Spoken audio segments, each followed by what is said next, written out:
waiting for you in the front of the auditorium, or you have a reserved front row seat in the center aisle.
Ladies and gentlemen, good evening. Welcome to the University of Texas at San Antonio. We're going to begin our program in just a couple minutes, so we'd like to ask everybody to go ahead and take their seats because we still have some folks outside who would like to be part of the audience tonight, and we just need to make sure that we have space available for them. We'll begin in a few minutes. We'll have a couple stage directions to offer you to assist KLRN, which is recording the program tonight. So we'll be back with you shortly, but if everyone would take their seats, we'll begin shortly. Thanks so much.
Ladies and gentlemen, we're just about ready to get started tonight. We thank you all for being here. I'm Sherry St. Clair with KLRN, and I'm so glad you're all here to help us discuss this very, very important issue. It's so important. We're so happy to see so many people here, and I want to remind you that KLRN will have this broadcast on February 5th.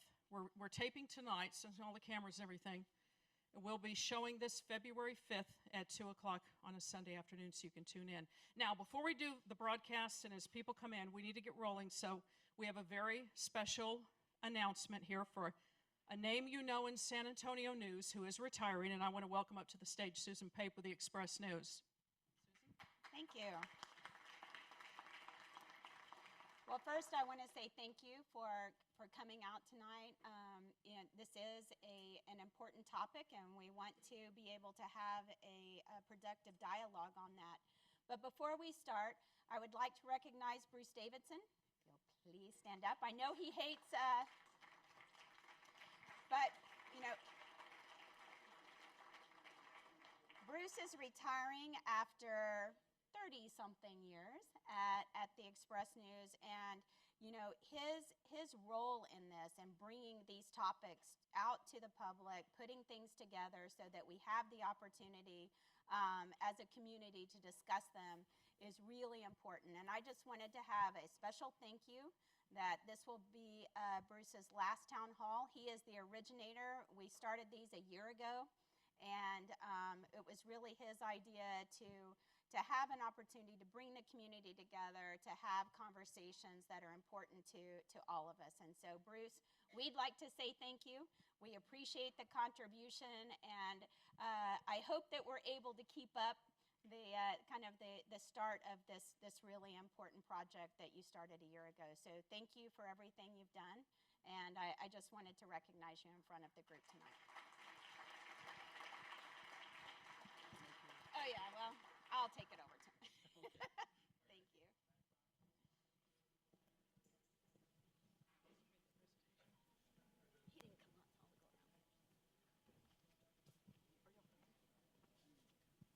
If we could please have the panelists come forward, and our moderator as well.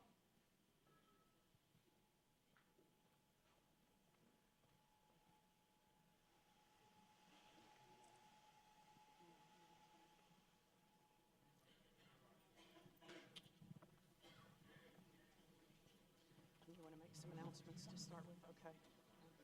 Also want to remind you all, this is being live streamed tonight on KLRN's YouTube channel as well. So we're bringing it to as many people as we possibly can as we talk about sanctuary cities.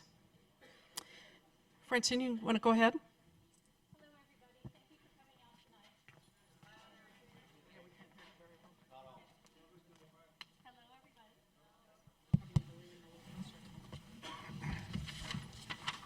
Thank you all for coming out tonight. This is a great crowd.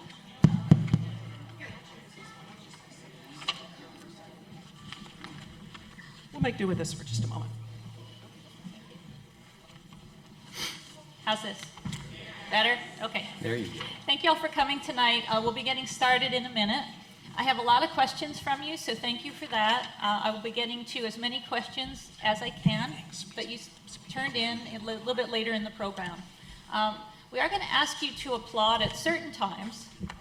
They're going to do an opening shot where you will be asked to applaud. I'll ask you to applaud to welcome our panel, ask you to applaud at the end. But in the middle, I'd like to ask you to hold your applause because we want to make sure everybody can hear everything that's said and that we have plenty of time to get through all of this. As you know, this will be recorded for broadcast and it's also going on live stream right now. So thank you again for coming, and I will turn it over to Sherry. KLRN would also like to thank our partners, certainly with the San Antonio Express News and UTSA, for all they do for the community. We're going to go ahead and do something now that will help us create this broadcast. We get a little bit of feedback here.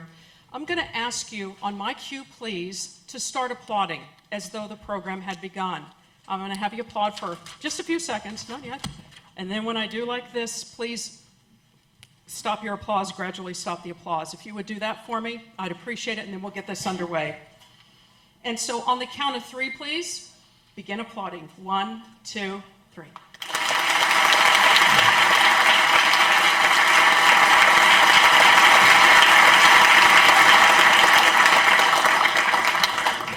Thank you all so much.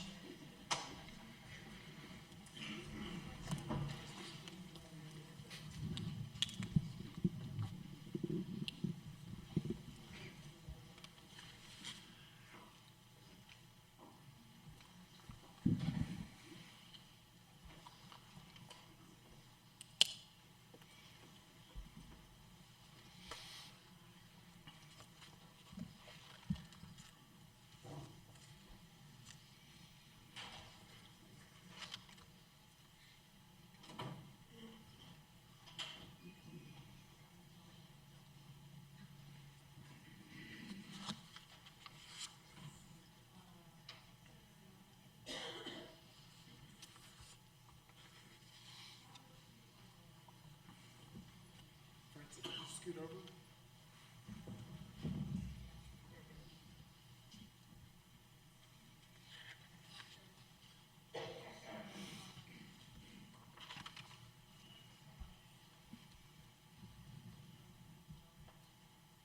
Welcome to the University. Stand by.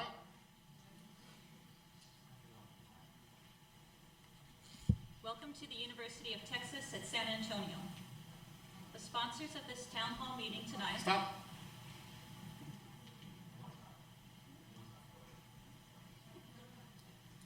Count to 10 in your mic. 1, 2, 3, 4, 5. 6, 7, 8, 9, 10. Stand by. Welcome to Stand the by.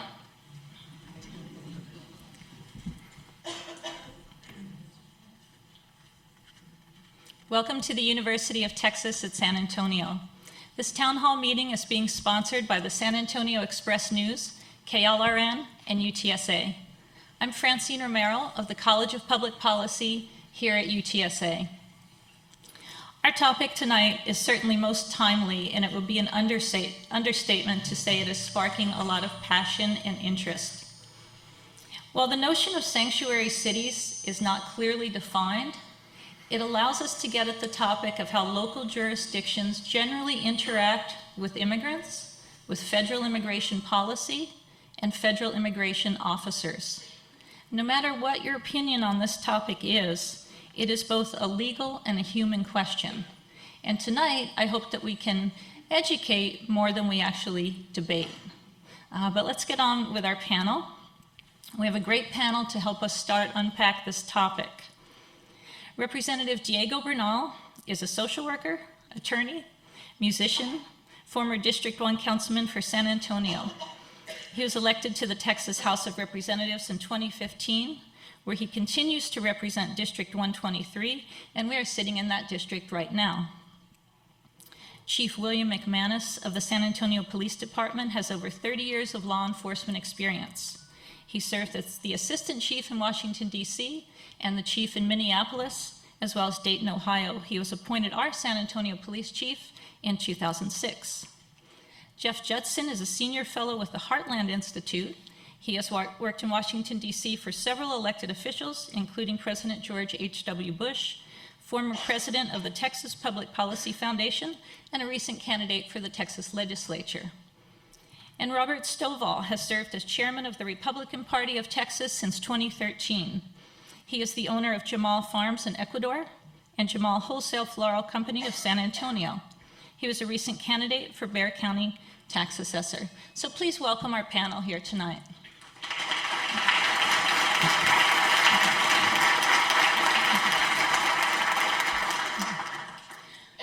All right, gentlemen, I'd like to start by giving our audience a sense of how each of you assess the current dynamic of local jurisdictions and immigrants who may be here illegally. This is the most basic policy question there is. Do you see a problem that needs to be addressed? And if so, exactly what is that problem? And just briefly for now, we'll be getting to lots of different topics here. Representative Bernal, if you could start us off on that one. Do I see a problem that needs to be fixed? Yes. Not really. Not in our city. In my experience in our city, all residents, whether they are undocumented or not, get along really well. They respect each other. They're part of the same fabric that makes our community. That doesn't mean that there doesn't need to be enforcement along the border, that we shouldn't make efforts to ensure that certain contraband doesn't make its way into the country, and likewise, that certain contraband doesn't make its way out of the country. But overall, as we assess the landscape of our city, and I think of the things that we need to fix, when I think of the issues that are plaguing our community, when I make my list of things I'd like to correct that would make my city a better, more livable, friendlier place, the presence of people who are undocumented is not on the top 20. In fact, it doesn't exist there at all. Thank you. Chief? Sure. My job is to enforce the laws. I don't see a problem with what we do right now and as we do it right now. Our primary mission in enforcing the law is to answer calls for service, your calls for service, and work with the community to help prevent and enforce, or help prevent and solve crime. That's my job as a police chief. That's our job as S.A.P.D. I don't see a problem with what we're doing right now. I think we do it pretty well. Thank you. Jeff?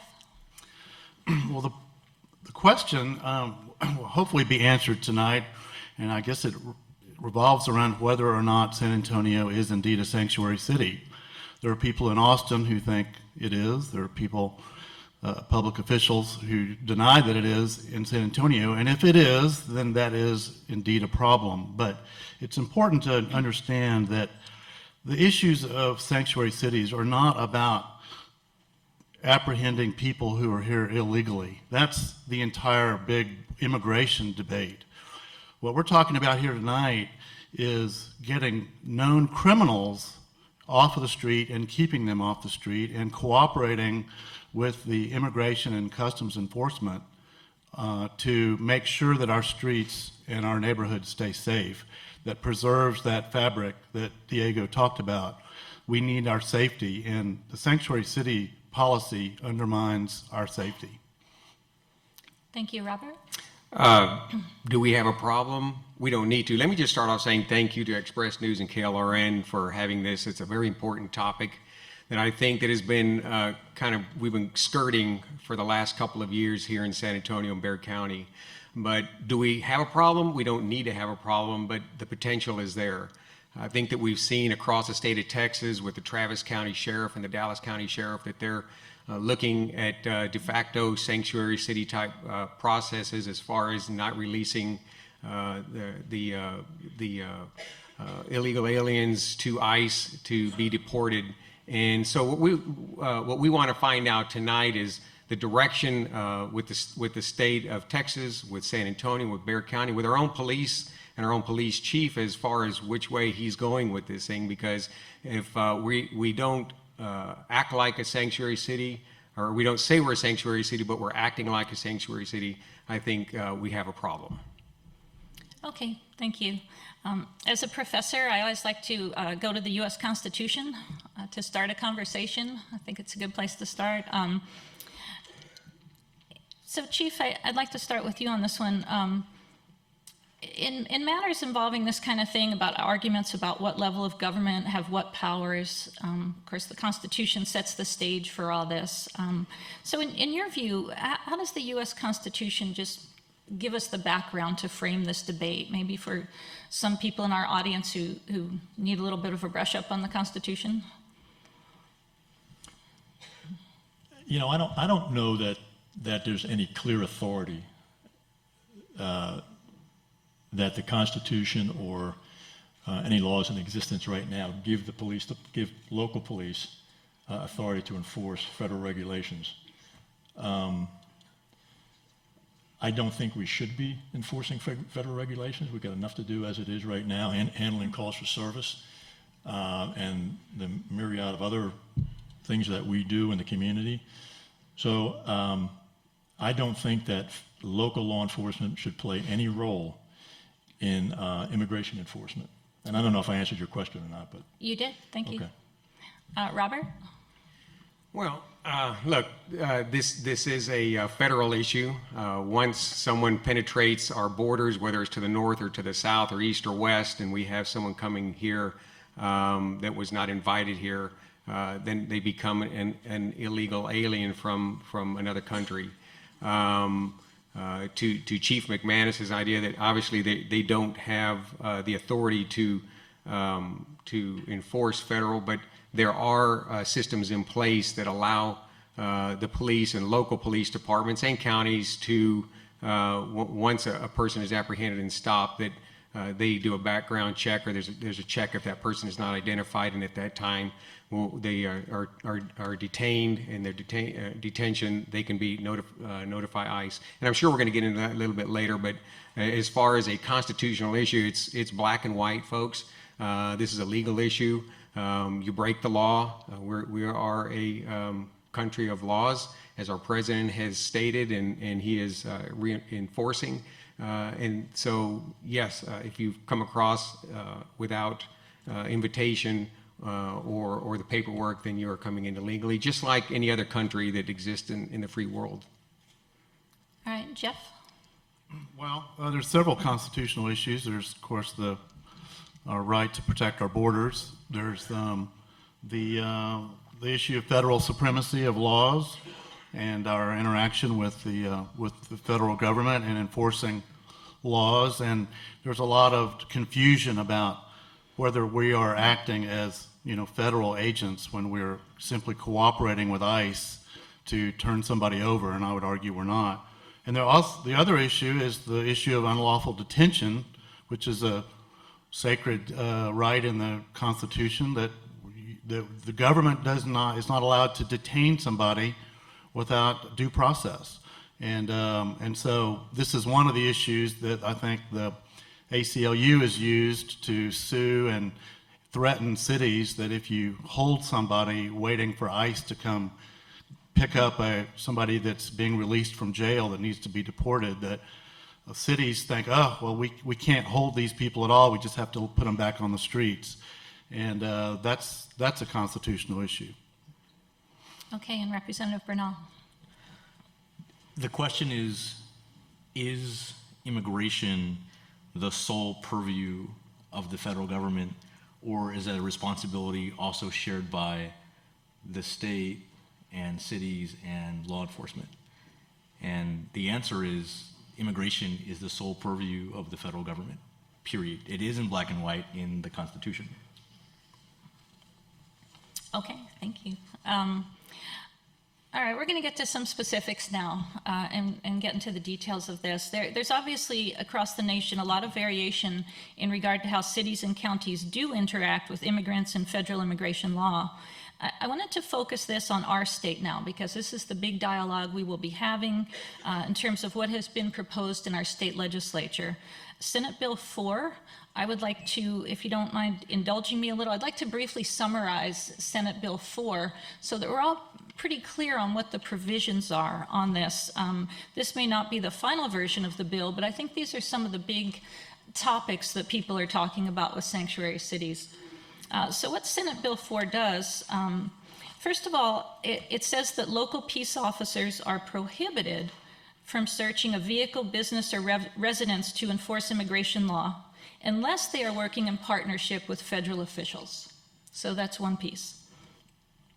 A second important piece is that cities and counties may not prohibit or discourage the enforcement of immigration laws.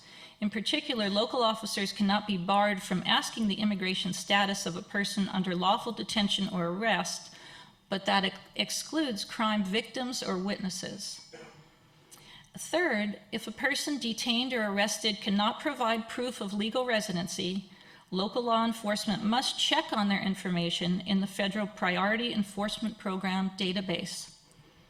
And finally, if that database shows a federal detainer has been issued for the person, the local agency must hold them until federal authorities can take custody. So those are the key substantive provisions of SB 4. I just want to mention too the enforcement of it. If this does pass in its current form, all local law enforcement agencies will have to demonstrate compliance through their written policies pretty much immediately. And furthermore, any citizen or the federal government can file a complaint with the state attorney general that that city or county is not complying, which could trigger an investigation. If that unit is found to be out of compliance and refuses to come into compliance, state funding will be cut. So I know that was a whole lot to get out there, but I'd like to start with the chief on this one. And if you could address, if Senate Bill 4 passes, how much would that change your standard operating procedures? How different are these items from what you already do? And I think I'm really interested to know what you think about the citizen suit for noncompliance and how that will affect your operations. Let me take the points one by one. So we work with the federal authorities in many different areas on task forces. We don't necessarily work with immigration unless they are in physical danger on the street. We will assist. We do not assist them with immigration type raids. We do not do roundups with ICE authorities. So our work with ICE is very, very limited. We will call them if we stop someone and find that they're wanted on an immigration type warrant. But beyond that, we don't do any kind of work with ICE agents. Let me correct that. We will work with them on situations involving human trafficking. Now, the Senate bill saying that the police department cannot prohibit their officers from asking for proof of citizenship. What that does, that usurps my authority to actually run my police department the way I see it needs to be run. If you can't provide proof of citizenship, you must check the priority enforcement database. That puts us acting as immigration enforcers. And my position on that has been very, very clear over the last almost 11 years that I've been here, and it hasn't changed. We should not be enforcing federal immigration laws. We don't have the capacity or the time to do that. We must hold for federal authorities. That's done by ICE agents who enter the detention center and the county jail. Now, I won't get into the county jail because that's the sheriff's bailiwick, but ICE agents do come in and they check the prisoner log for people that they may be looking for in our detention center. Those things that they're looking for people who are wanted on very, very serious felony type charges. So, and I'm okay with that. But as far as us doing any kind of work whatsoever to enforce immigration laws, we should not be doing that. Okay, and can you also talk about the civil suit? Yes. Yeah. The compliance. You know, I think that this bill is very, very damaging to local law enforcement. I think it's damaging to local authority, and to say that every time a citizen thinks that we're not enforcing immigration laws as the law might provide, that they can file a lawsuit, I think that's going to tie up the courts and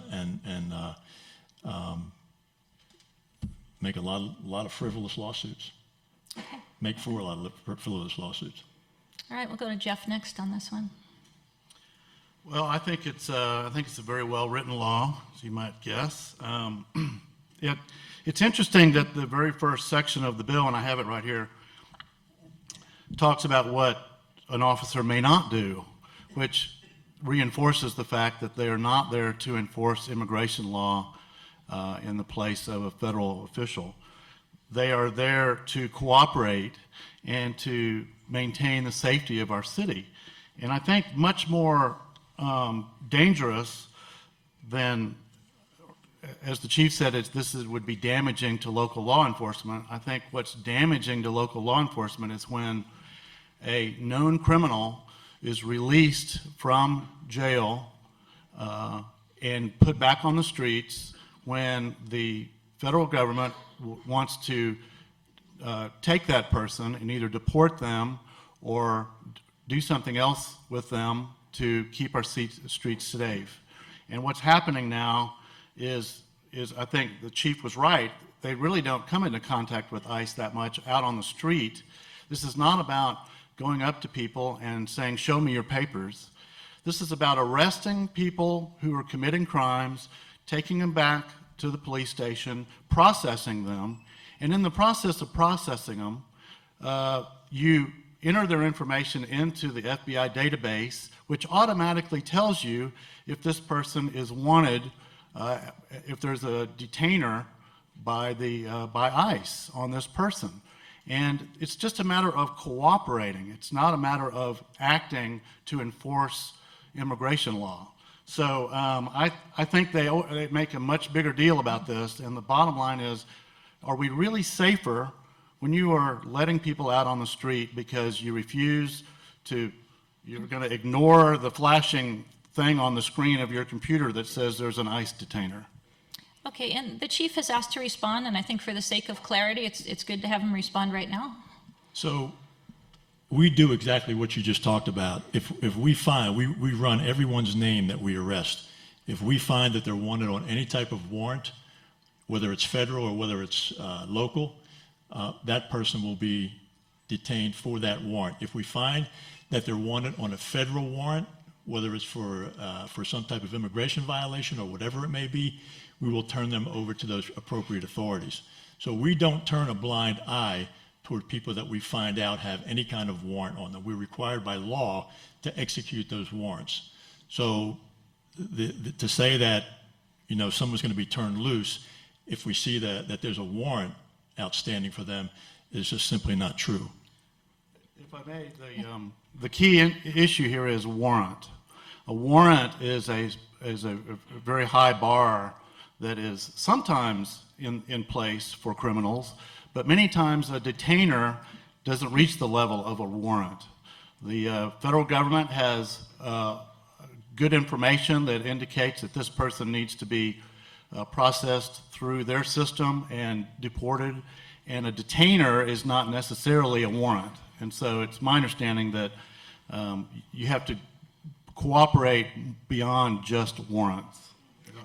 I want to go one more round on this with the chief, because this is a really important source of disagreement and confusion, I think, about the term warrant. And so does that mean that you would not adhere to a detainer if it doesn't have a warrant attached to it? When ICE asks for a detainer, they're asking the jail, not the police department, not the detention center. The detention center. They're asking the jail to put a detainer, a hold on someone for up to 48 hours, or let them know when they're going to be released so that they can come and pick them up if there's a warrant outstanding for them or if they're wanted for some other reason. So when you're talking about local authority, when you're talking about local enforcement, we don't do detainers. That's when it shifts over to the jail, to the county. Okay, thank you. Robert? Well, look, and my thought on this thing is, why do we need another bill for something that the law should already be standing for? But it looks like because we've got some rogue people around the country and around the state of Texas, that, especially in Texas, that this bill is going to be go through. It probably won't be in this form. It'll be in something else similar to it, because it's got to go through all the senators and the representatives.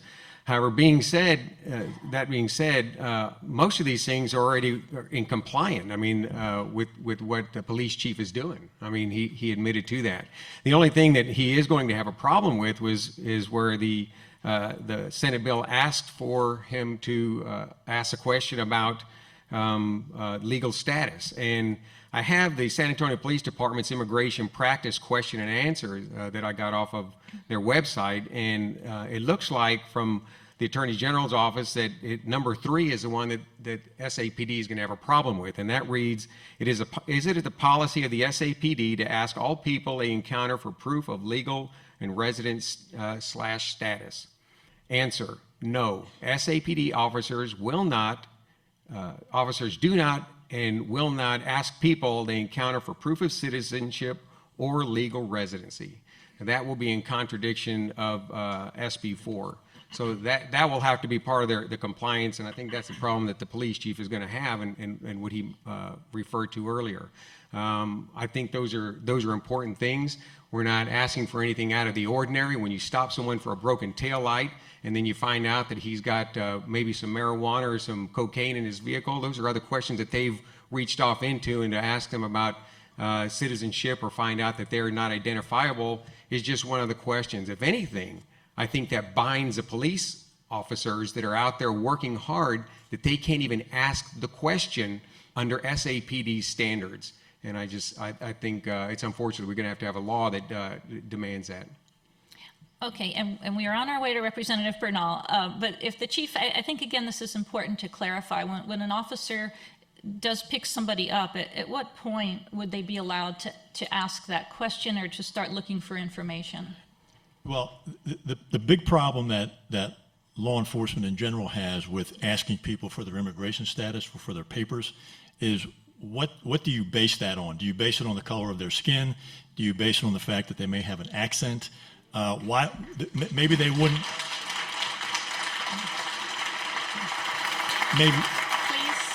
Maybe they wouldn't ask me if they stopped me, but maybe they would ask Diego Bernal for his paper. So that boils down to profiling. Thanks, Chief. If we stop someone, if we stop someone and we believe that there's human trafficking involved, drug trafficking involved, we may well do that, but not simply because just because. Okay, and now, well, let me let Representative Bernal. Go ahead, yeah. Because he's one of the people this actually does have to go through. Right. Between the three of you guys, there's a lot. Let me try to take this piece by piece for a second. The first part is the detainer part. Detainers are not warrants. They are requests. They're not based on anything but a name match. And so the idea that someone could be not even arrested, but detained by police, they think that they're someone that ICE wants to talk to. They discover that that person has the same name as someone else.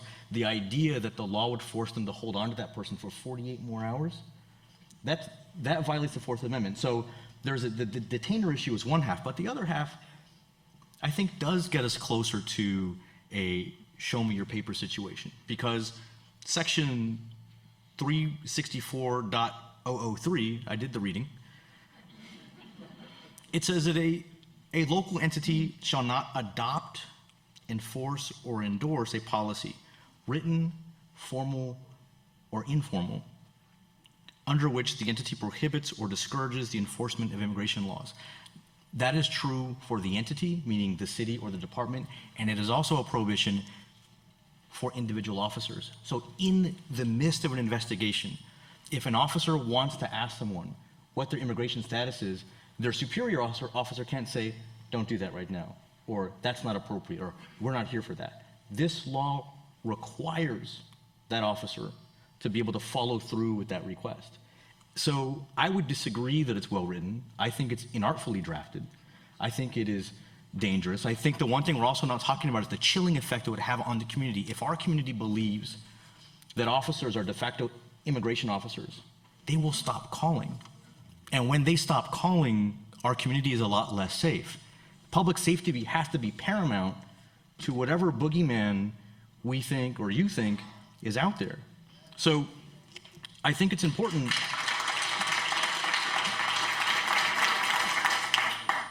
And I will also say this, and we can get into this if you want, but on its own, this bill is bad.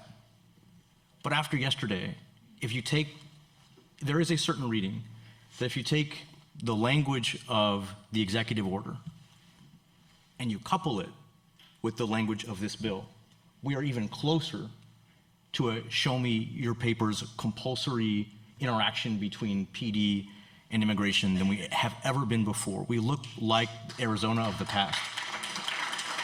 And while the legal scholars in the room may say correctly that that policy will certainly fail in the courts, there is a period of time where it would be in place. And that period of time will be a very dark period of time for our city. And that is why this cannot pass. And as someone who has to vote on it and organize people around it, I can almost guarantee that the House will do everything it can to ensure that it does not. Okay, thank you. Can Yes, you can respond. I want to just respond on one basis. You know, I knew this was going to come up tonight about people calling. Okay, can you cite any statistic that you have about? We do have a question on this coming up. If you can just hold that thought. Okay. Yeah. And I did want to remind the audience we're just not going to have time if we have long applause after every statement. I realize you have strong feelings on it, but if you could hold your applause to the end, we'd appreciate it. So I do want to pull back the focus just a little bit. This is something that's coming up, and we will get to what happened yesterday in a moment. But this issue is one of several where local government discretion is potentially being limited by the state or by executive order. Other examples in this session include annexation, local property tax, limits on local discretion. Yesterday, Governor Abbott apparently said he would like to be able to remove any sheriff unilaterally. So I wanted to start with Robert in this one, and if you could talk about this general climate of these apparent limits to local discretion. Is this appropriate? What about deference to the authority and expertise of our local police chiefs and sheriffs? Should the state legislature be questioning that? Well, look, this is not complicated. All we're asking, or the state bill is asking for, is cooperation between our local police department and the state and federal agencies. I don't understand why is that complicated. These guys are out on the street, they're in the neighborhoods, they know where the problems are, they see this stuff every day. So, to think that these guys are going to be out there profiling, you really limit your own police officers by thinking that because they've got to ask a question that they're profiling. I mean, that's just absolutely absurd and silliness. I mean, I don't know how this shackles a local police department. Actually, I think it's going to free the police officers when they feel like something is going on, or if they're under an investigation, that they look what's going on, that they can actually proceed on finding out if these people are here illegally. We have a crime problem. We have a crime problem in San Antonio that has been building since these sanctuary cities became notices to people from around the world that it's okay to come in the United States and that there will be a safe haven somewhere for them to go. It's evident just here in San Antonio with our crime rate going up. And to that, I think it would be only smart for a police chief to ask for more help from the federal government, cooperate with the federal government and the state government to do a better job at making our neighborhoods safer. Representative Bernal. State control versus local discretion. Look, in the past, a certain party was a pro-local control party until the locals started to do things they didn't like, and now they're against local control. And I will also point out that that usually happens when those localities start to erect protections for themselves, whether they're NDOs or tree ordinances or plastic bag bans or bans on fracking. That's when the philosophy switches. But I'll also say that, one, I've been disturbed in my short time in the legislature at how it seems that politicians believe they know policing better than police. Police were against campus carry, we did it anyway. Police were against open carry, we did it anyway. Police now are against this, and you're going to do it anyway, and you're telling them what they would like in the face of them saying, no, we actually wouldn't, please do not do this. So I don't know where this expertise comes from that's about law enforcement that is beyond the wishes and desires of law enforcement. And I also think that we should say this. Sort of what's inferred in these comments is that that immigrant or undocumented immigrant and criminal is the same thing, and it is not. What he's saying is we need to do this because our cities are less safe, and there's a spike in crime, and that's why these policies are necessary, because somehow that spike in crime is related to this population. I don't see any evidence of that, and I would challenge you to produce it. Well, let me respond to that very quickly, and then Jeff, you can do that. So, Audience, can you please hold to your applause? For a lawyer, he needs to get his words right, because illegal aliens are not immigrants. Okay, let's understand that. By definition, an immigrant is a foreign national, an alien who legally immigrated to the United States and has applied for and granted lawful permission to reside in the status by the United States government.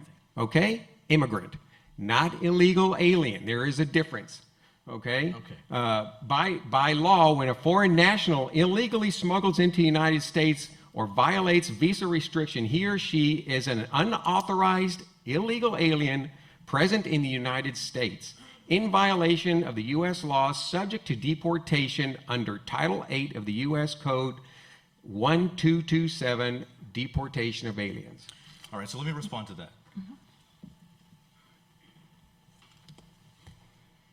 Even then, someone who is undocumented, making that synonymous with a violent criminal, he did that earlier, and people who are watching can rewind and hear him say that. But I also think it's important to point out that you're creating an image that these folks are violent criminals responsible for what's happening in our communities, where for the most part, especially in this city, an undocumented person is someone who's working, who's taking care of your house, taking care of your kid, making the city run. Chances are 4 years ago they were a biology TA in this building and they fell in love and decided not to go home.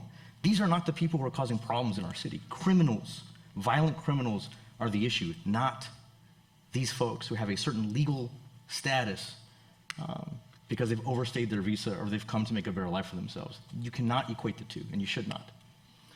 Okay, we're going to go to Jeff on this issue of state control versus local discretion on this, and how this fits the general atmosphere.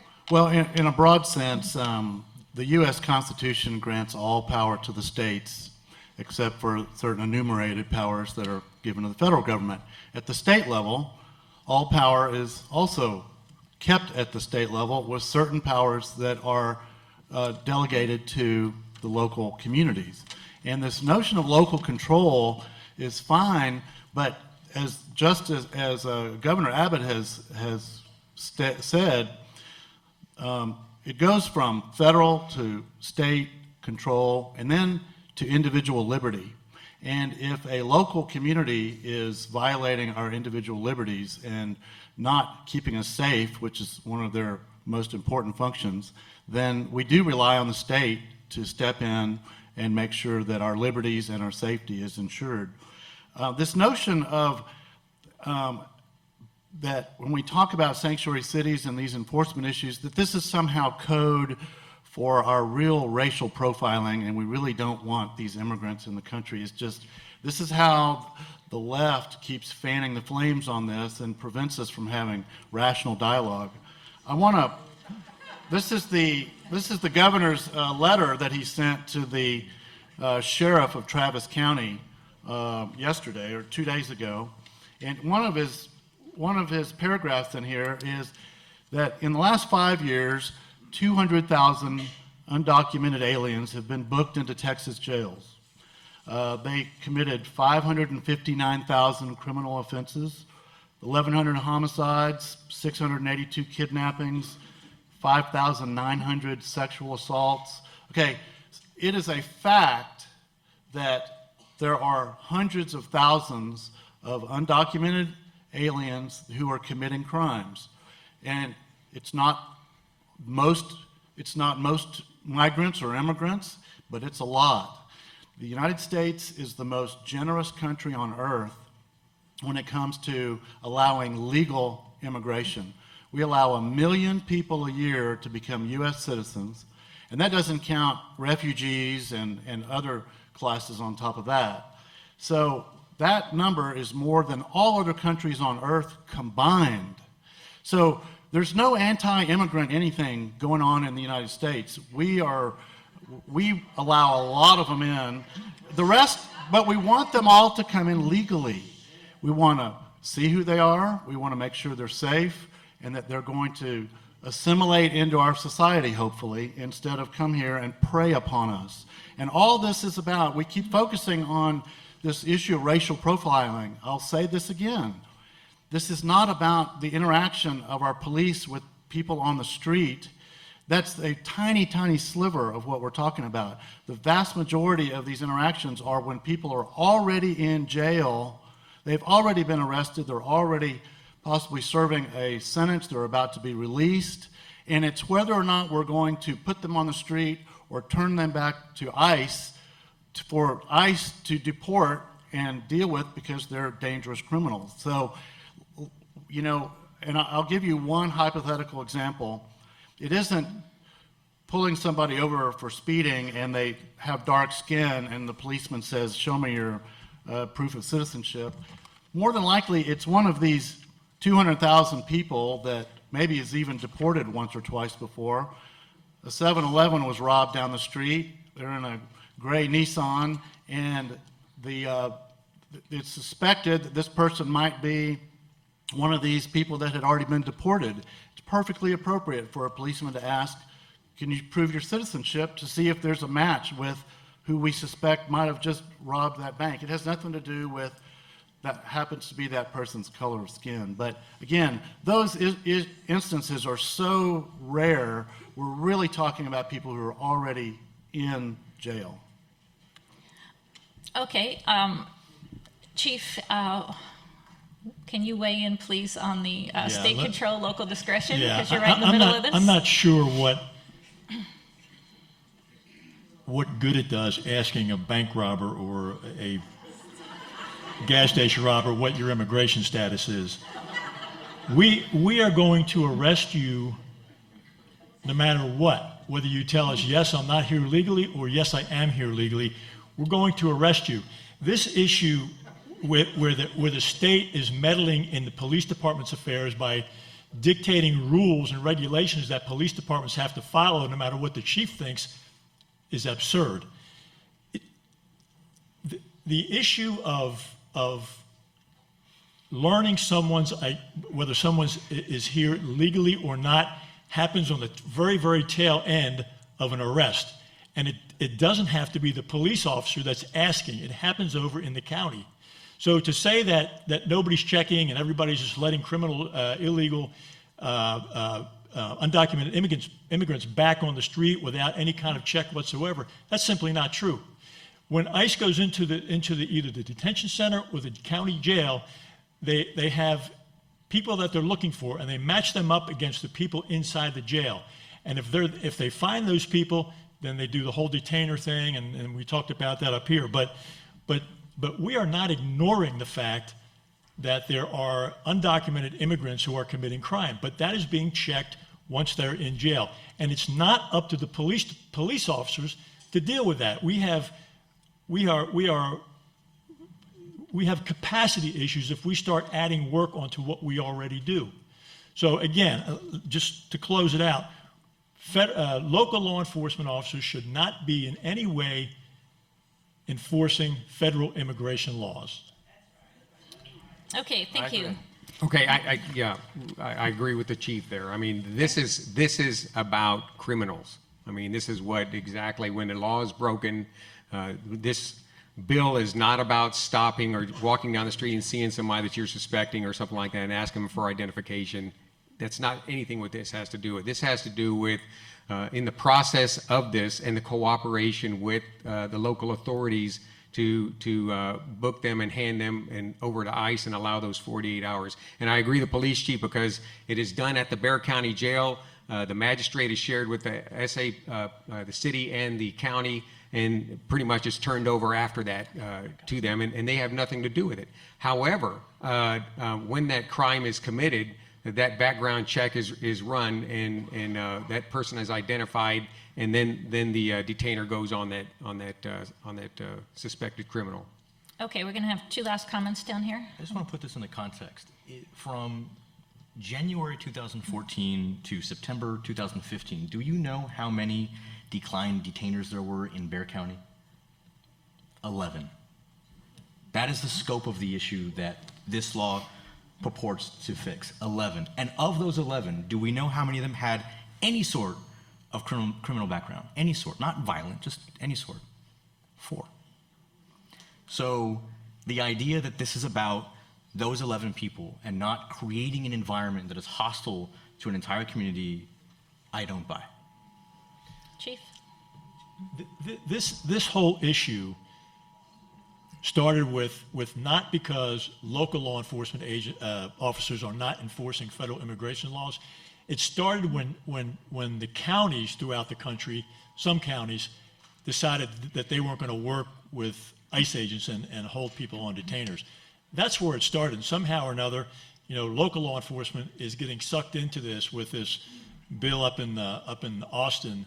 But it didn't start with local law enforcement not enforcing federal immigration laws. It started with county sheriffs deciding that they weren't going to work with ICE. And somehow or another, again, the police officers wound up getting dragged into this debate. Okay, we're going to focus back even farther and talk about what happened yesterday, because we have a lot of questions on that. So yesterday, the president did sign several executive orders, but one of which says that sanctuary cities would be penalized with the loss of federal funds. The legality of that has been questioned by some, but I want to get at your thoughts on the propriety of that and the feasibility of that action. And we have several questions from the audience. Specifically, how will President Trump's announcement to crack down on sanctuary cities affect San Antonio's policy toward immigrants? How can Trump withhold federal funds to sanctuary cities when it is the people's tax money? And will the San Antonio Police Department be willing to pass on federal funding because of this? So I'd like to start with the chief on this, because I think it probably calls for some clarification on, I think San Antonio is not considered a sanctuary city, but if you could address this a little bit. Well, you just said it. We are not a sanctuary city. We do cooperate with federal agents once the officer has done their work and that person is magistrated and shipped over to county. That's where ICE gets involved, but we don't get involved before that, as we all know. But I don't see where that puts us in the category of a sanctuary city, simply because police officers do not enforce federal immigration laws, which we know nothing about as far as training goes. Okay, Jeff, your views on the executive order? Well, I'll be honest, I really hope what comes out of all of this is that San Antonio turns out not to be a sanctuary city, or if there's any policies that unwittingly appear as that they're sanctuary-like, that they will be clarified so that we're not. And so I would hope that the president's executive orders, have no impact here, and that we're keeping our people safe. But I do think that the federal government clearly has the authority to withhold funds. They threaten that type of thing all the time. It's how they make us all wear seatbelts. They did the 55 mile per hour speed limit back in the Carter days, threatened to withhold funds. So they can definitely have the legal authority to do that. Okay, Representative Bernal? The federal fund part is scary. I also think it's important to point out that in the Texas bill, the bill does not specify whether it would be the police department or the city or the county that would lose funding. They don't say just the police department. So funding for the city as well could be withheld, and they don't specify what funding or what program it would be. So in that way, it's scary. What really concerns me is the way that these two things could work together. You've got President Trump saying through an executive order that essentially he's going to ask every law enforcement agency to engage in a 287G agreement, which is where local law enforcement would act like ICE officers.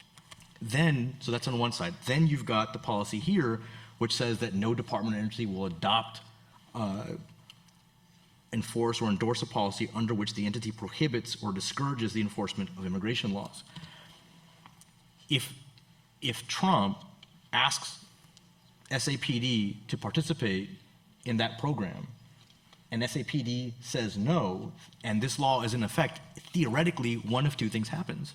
One, PD is compelled to become ICE officers, they're compelled to enter into 287G agreement, or they're compelled to forego funding. Those are their two choices. So I'm really, really concerned about the way these two things could work together were this bill to pass. Okay, Robert, thoughts? Well, look, I go back to this. Is there anything wrong with cooperation with our local department and state and federal departments? I don't see that as a problem. Matter of fact, it can be used as a leverage tool by our own police chief or our new Bexar County sheriff to ask the federal government that they need assistance with money to help shore up some of the things that they might be short on. We're 2 hours from the border. I mean, we are going to have people coming up here, and some of these people will be dangerous people or have previously committed crimes. I think this is a serious issue in this country, and the president wants to tackle it. And what a better situation that if we could get some of that money, federal money, to help citizens here in Bexar County to be safer in your neighborhoods. I don't see that as a real problem. As a matter of fact, I would like to see tonight that we reach out to the president and to the governor and say, hey, listen, we're willing to work with you. Help us out. Show us the money. Show us how we can be beneficial. I saw a news tonight that the mayor of Miami-Dade has asked their departments and their jail system to cooperate with ICE and the federal, with the president, the Trump administration. So these things are taking hold. I think you're a better friend than a foe with the federal government and the state government, because both Governor Abbott and President Trump are taking this serious. Okay, thank you.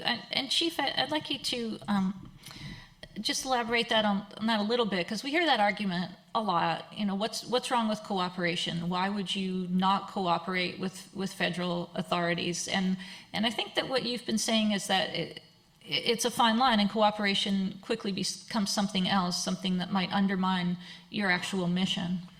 We do cooperate with federal authorities, and I'm not sure how clear I'm coming across here, but because police officers don't ask people for their status, immigration status, does not mean that we don't cooperate with federal authorities. Allowing people in our detention center, ICE, in our detention center to check their list for who's in that detention center is full cooperation. No one has ever asked us before to go out and enforce immigration laws. We allow ICE into our detention center as they requested, and we've been doing that forever, and then they also go over to the jail, as I mentioned before. So to say that we don't cooperate is simply not true. I rescind that. I mean, I do not say that they don't cooperate, because by de facto you do. I mean, when you turn them over, you send them to the jail. My whole point was saying that, you know, that they're asking you to be agents for the federal government or something like that, and you said we don't do that, we don't have the resources, was your excuse for that. Well, ask for some resources. Maybe that extra money will help the San Antonio become a safer place to live. I don't think any citizen would have a problem with that. Well, that's easier said than done. Ask for resources and you'll have the capacity. A lot easier said than done. And that's part of the reason, or the big part of the reason why outside entities should not be getting into the business of the police department, because they don't understand and they don't know. You don't ask, you don't find out. Well, I think we already do know. And I know I'm using these legal terms, but the 287G program is a program that essentially deputizes local police departments to act as full-fledged immigration officers. It has been tried around the country, and in the places where they have tried it, they ran out of resources. They were focusing on immigration more, they were focusing on public safety. Crime spiked, and the lawsuits from illegal detention, illegal Terry stops, and straight-up racial profiling skyrocketed in those jurisdictions, to the point where after those experiences, they said, we don't want any part of this. That is the exact program that President Trump is asking local law enforcement to join, and that is the exact program that the executive order, along with this law, would force, to some degree, local law enforcement to join. So we know exactly what that experience will be like, and it will fail.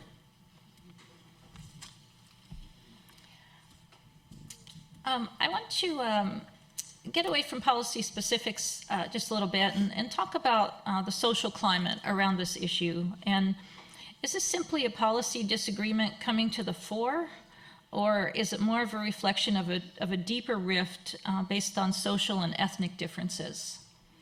What does this issue symbolize for us? And Representative Bernal, I'd like to start with you. Are you sure? I would, yes. My personal feelings are that we're in an era now where we identify a group, usually that's vulnerable, that doesn't have the resources to defend itself, and make them the bad guy, whether it's the LGBT community or immigrants. It just seems to be what we do now, and we do it, one, because it helps people get elected, and two, it helps people stay elected, and three, it distracts us from focusing on the issues that we've been trying to tackle for generations: healthcare, education, transportation. Because there's no real political will to tackle those things, but people want to stay in office, they prey on the vulnerable and make people afraid of them, right? Undocumented people are criminals. They're making our neighborhoods unsafe. Trans people are going to go into the bathrooms and violate kids.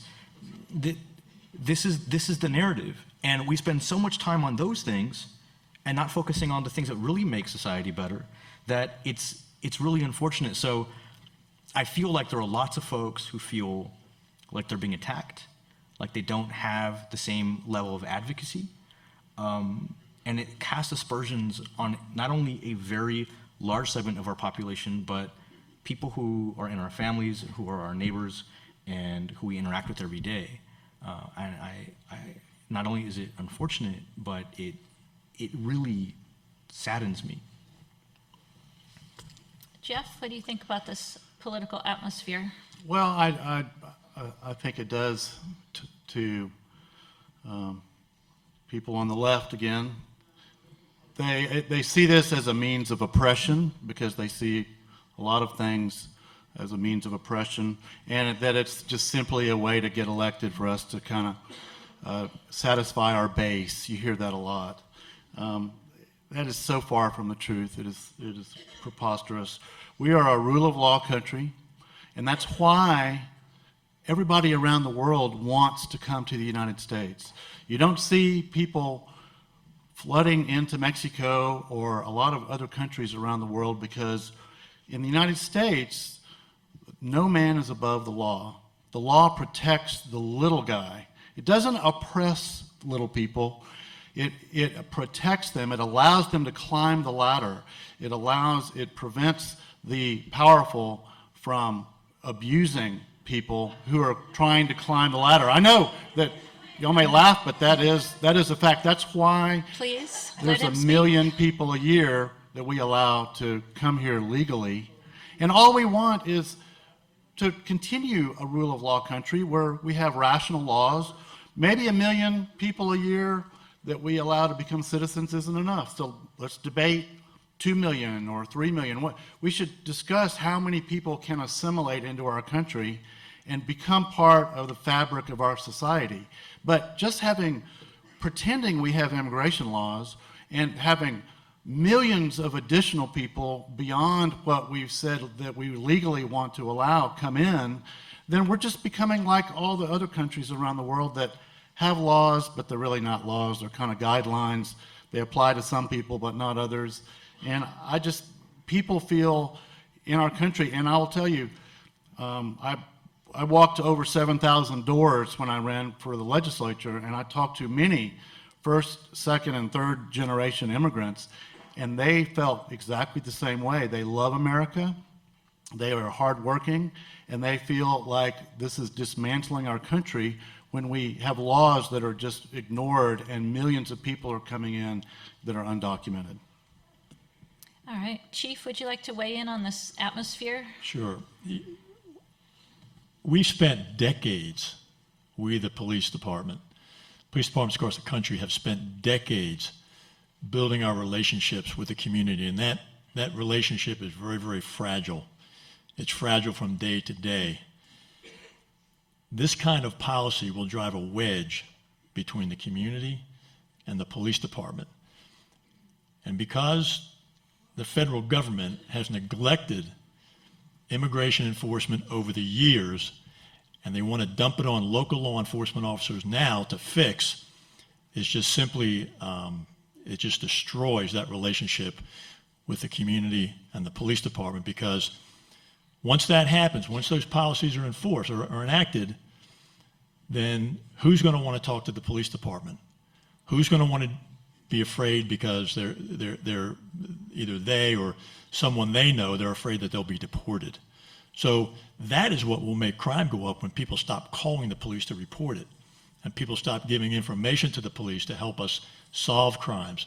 So I think that a policy where local law enforcement will be forced to enforce federal immigration laws will be a disaster. Okay. Robert?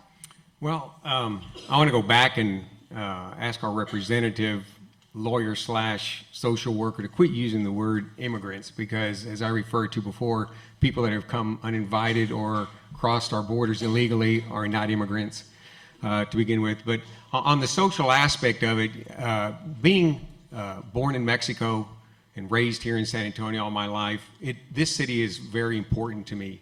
And to see that that there is high crime in areas of San Antonio that continue, and there are people that are from other countries that we don't know who they are, where they came from, to continue these crimes. I asked you, where do these people continue to go? They're going to go into the poor areas of San Antonio and the poor areas that can't afford to have this kind of criminal activity, and they return over and over in these areas. And so for the social aspect of it, and to be able to work with our federal and state government to correct this, and yes, the federal government has neglected our borders. The federal government has neglected the immigration issue. They haven't been able to work on both ends of the aisle on this thing, and we need to solve it. But going back to people who live in these poor neighborhoods that are continually plagued by crime in these areas, I can tell you that on the north side, a illegal alien that has broken the crime several times, he's probably going back to the rougher neighborhoods. It's easier to commit those crimes, and a lot of those crimes aren't even reported. I know our police chief says that he's worried about the fragile situation of not reporting, but less than 50% of those crimes are even reported, whether it's rape or break-in or high crime criminal activities. Less than 50% is reported.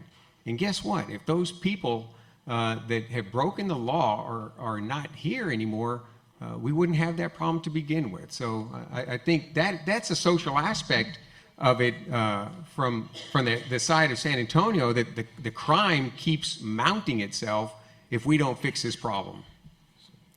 Well, I did want to return to this a little bit and let the chief respond and Representative Bernal, but we have heard a lot about the importance of law enforcement's relationship with communities and the idea that policies that either rightly or wrongly instill fear among immigrant communities make it harder for you to protect all of us, because some residents may be reluctant to speak up if they've witnessed a crime or if they're a victim of a crime. And the opponents to that argument would say that you don't have proof of that. I've seen that on several websites, that, well, there's just no proof that this happens in those communities. So, Chief, how would you respond to that? To say the last part of that again? Well, how would you respond to the argument that all of this that you say about the trust with communities, that you really don't have a lot of evidence to support that? To support that community trust helps us? Well, to support that community trust can be harmed when you are more aggressive about seeking out someone's immigration status. I would bet you, if we took a poll here right now, raise your hands if the police had authority to ask you for your papers, would you want to associate with the police at all? I bet you if I took that poll in here right now, we'd get a lot of hands. So, I mean, it already happens. I mean, people are already afraid of police. So to force us to ask for about immigration status is just going to reinforce that. And I've been in this business for a long time. Even Major City Chiefs Association has taken that position, understanding that this would fracture. This would send a large part of this community underground, and they would have nothing to do with police. Okay, Jeff? Well, I'd ask y'all to show one study that indicates that has occurred. There are many studies, because this has been alleged for many years, so there are many academic studies that show that there is no correlation between increased enforcement of immigration laws and a lack of trust with police or lack of reporting of crimes. The Bureau of Justice Statistics did a report that shows that Hispanics are more likely to report crimes than other groups, and Hispanic females are more trusting of police than other groups. The University of Virginia did a big study that showed that crime reporting by Hispanics after implementation of a local program working with ICE to increase immigration enforcement found no decline in crime reporting. And the most reputable survey shows that the main reasons for people not reporting crimes are A, language barriers, B, cultural differences, C, a lack of understanding of the U.S. criminal justice system. But not on the list is fear of being turned over to immigration authorities. That was not on the list. The tried and true ways of encouraging crime reporting, and this shouldn't be anything new, is community outreach, hiring personnel who speak the language of the people in the community, establishing anonymous tip lines, setting up community substations with non-uniform personnel to take inquiries and reports. And it is not by suspending cooperation with federal immigration enforcement efforts. And so I think this whole notion of eroding the bonds we have in communities, I think just the reverse would happen. I think if we made our communities safer, we gave people anonymous ways to provide tips, and that we would, again, strengthen that bond that we want to preserve. Okay, Representative Bernal. Well, first, again, I'm just sort of fascinated by this idea that people who are in DC or Austin or think tanks seem to know what works better for police than police and all the major chiefs across the city themselves. I've never been able to understand how they know better than the people who do it for a living every day and have done it for most of their lives, number one.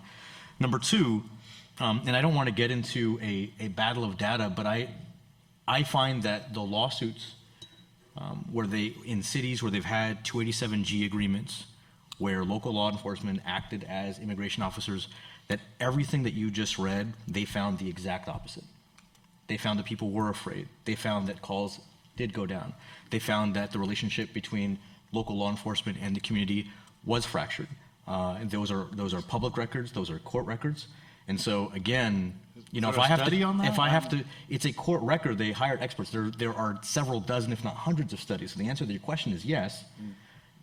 I am more likely to believe the man sitting next to me than anyone behind a computer putting numbers together for their own interest. Well, I can tell you for every police officer or police chief that supports sanctuary cities, I can give you 100 in the state of Texas who don't. So to say that we should do what the local police want, I've talked to, especially in the last few days in preparation for this, many people in law enforcement who are very pleased with what the president has done and is very pleased with what the governor has done because they think it will help people get serious about ending criminal activity. Robert, do you want to weigh in? And to that, I just want to reinforce that we are not asking the police and local police to be immigration agents. And I think these police officers deserve more credit than what's being given, okay?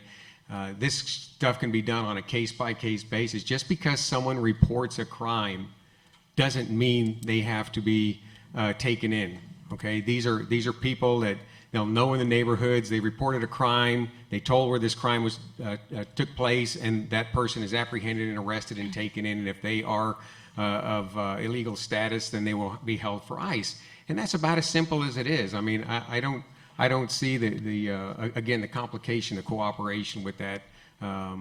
It's been done in this country for a long time with people that cooperate with local authorities to get stuff done. Nothing needs to go beyond that. We're not asking them to round up everybody or round up anybody that's an informant. If they come forward and they've got information, our police are smart enough to go into the investigation and go after the criminal. It's important to note that that if you are here illegally and you report a crime, you are shielded from being deported because you are now a witness or a victim of a crime. And the law then protects you and keeps you in this country for that very purpose. So maybe if we communicated that a little bit more in our communities, this irrational fear would start to go away. So, Jeff, you're not objecting to that provision. You're just pointing it out. No, I'm not objecting at all. It's good law and order. Yeah. Okay, Chief, any final thoughts on this?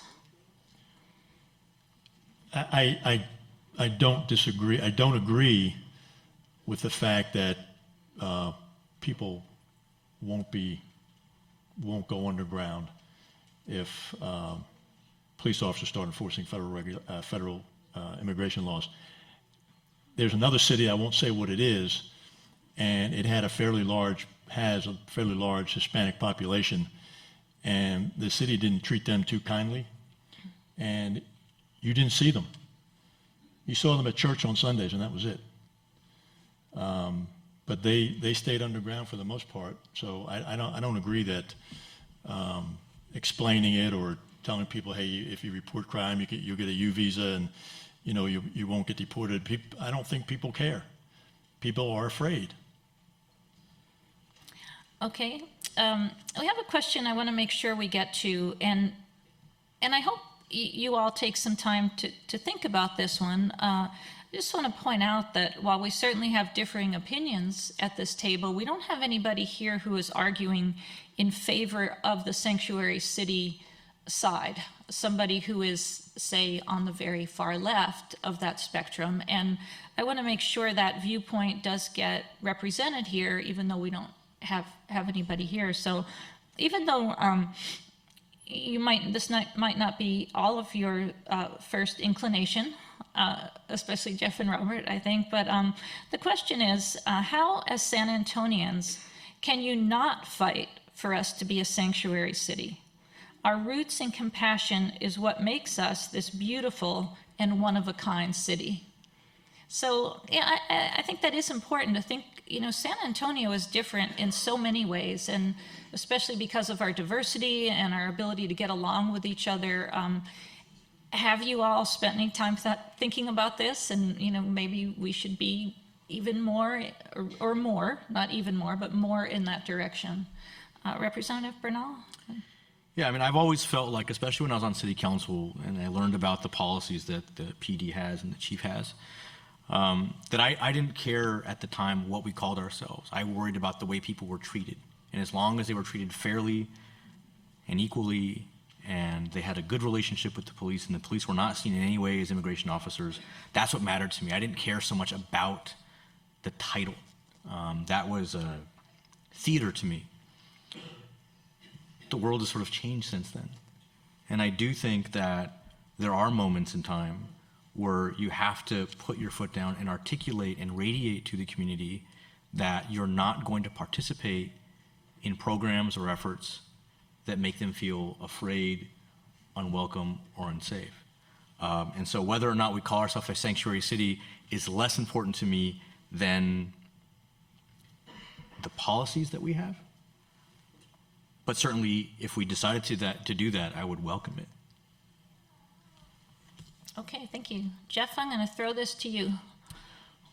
I think that San Antonio, if you want to find a post-racial city, San Antonio is about as good as they get. I think that we are so comfortable with the diversity that we have in our city. I mean, it's so much who we are, the culture, the food, the intermarriage, everything about it. And it's sad that we keep making these claims that about all of this fear and this discrimination, when San Antonio is a perfect example of a city that really doesn't act that way. And I just wish that we could start acting like accepting the fact that we're post-racial and kind of moving on and being that kind of society. All right, but you're not advocating sanctuary city, Jeff?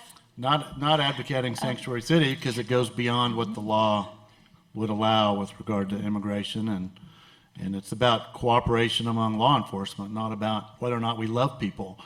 In order for us to love the immigrants that we allow into the country, we have to have a strong country that follows the laws that we pass through our system of checks and balances. And when we throw our laws out the window and ignore them, we're hurting really the whole world, not just the United States. All right, Robert? Well, I mean, it sounds great for about a split second, and then it's over.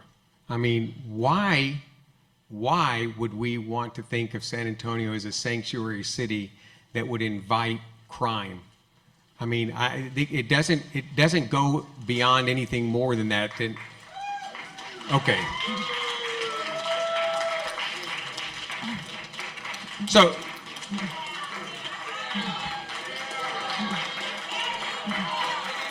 Okay, can we please have some order?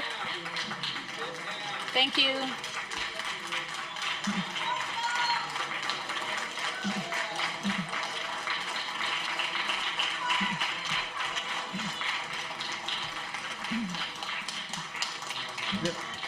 Thank you, officers. Can we please have quiet? We just have a few minutes left.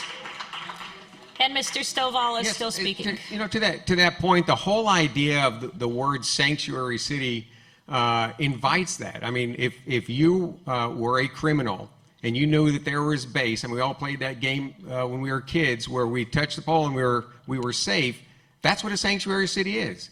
And that's what it's going to invite. Why can't we just be a city of law and order? And why can't we be just a city of normal? I agree with Jeff that this is an amazing city, the city of San Antonio. Jeff's lived here all his life. I've lived here all my life. The diversity that we have and the culture that we have is second to none in this country, and there's no other place like it.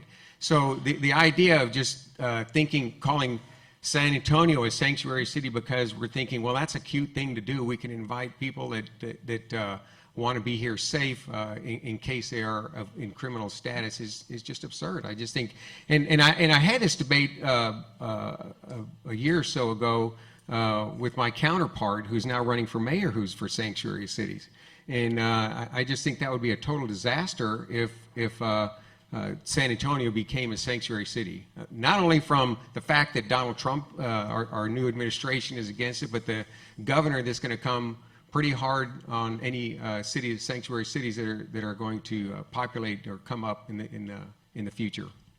And Chief, your thoughts on this? If you commit a crime in San Antonio, it doesn't matter who you are or where you're from. If you're a predator, if you're a criminal gang member, if you're a drug dealer, whatever it is, if you commit a crime here in San Antonio, it doesn't matter where you come from or who you are, you're going to get arrested. We are just not going to ask you for your immigration status because it is irrelevant to the crime. When you get further down the line in the judicial process, out of S.A.P.D's hands, you may run into that question about your, but S.A.P.D is simply not going to do it. And because we don't, I don't think that designates us as a sanctuary city. Okay, thank you. We're very close to being out of time, but I just wanted to have all of you address a question from the audience and one of my own. This came up before, and the citizen asked, because we can tell that citizens are going to need to step up and pay attention over the next year, what will you do? I'm not sure what you all can do, but in order to ensure transparency, that citizens will have access to factual information. So if citizens are interested in getting good information and they have opinions and they want to speak out on those opinions, what would y'all suggest is the best thing for citizens to do to get good information and to articulate their opinion so that it matters? And I'm going to start with Robert and just go down the line, and we have 3 minutes left, so if you can keep your answers fairly brief on this. Well, it's like anything as far as our community, and there's a reason that all of y'all are here tonight. You're all very active in your community and you're concerned about it. And my thoughts on this is just keep doing those things. I mean, you want to stay, there are things that you're concerned about in your community, get involved. We got city council races coming up, help someone or run. Those things that if you have ideas that press on. I think it's important that all citizens stay active in the community, and that's how we become better. Okay, thank you, Jeff. Well, you've got to go beyond the mainstream media because that's only an inch deep, and generally you'll start believing the myths about this debate if all you do is stay there. If you've got to go in and actually read the bill. This is Senate Bill 4. It's really not that many pages, and if you read it, you can see in black and white that a lot of the claims are just not true. I'm coming from the think tank community. I like the work of think tanks, and you can put whatever filter you want as you're reading the data, but if it's well documented, you get a good feel for what the truth is about what underlies the debate, and I think it's very important to go in there and do a little bit of research. Thank you, Chief.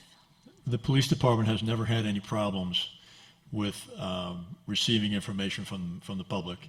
We have many community meetings. We attend many community meetings. There's ways to get to us on our website. We probably are the receivers of more information in the city than any other agency around because we're available 24/7. We have officers on the street 24/7, and again, we attend many community meetings. I would say to tell us. So while we may have a website and do e-blasts to the chagrin of my staff, I do all my own social media. At Diego Bernal TX, you can say nice things or mean things. But sometimes people come to us and say, this would be helpful, have a coffee, hold a forum, give us the ideas and ways that you think would be most helpful to stay in touch and informed, and we will do that. Okay, thank you very much. I would echo that. There are a lot of original documents online. SB4 is very easy to find. Read those original documents. They're very clear, and you can judge them for yourselves. I want to thank you all, gentlemen, for a very reasoned and reasonable discussion. I think you gave everybody a lot of good facts, a lot of good opinions to think about tonight. And I want to thank you all for coming. Thank you all for joining us here at UTSA. And please join me in thanking our panel.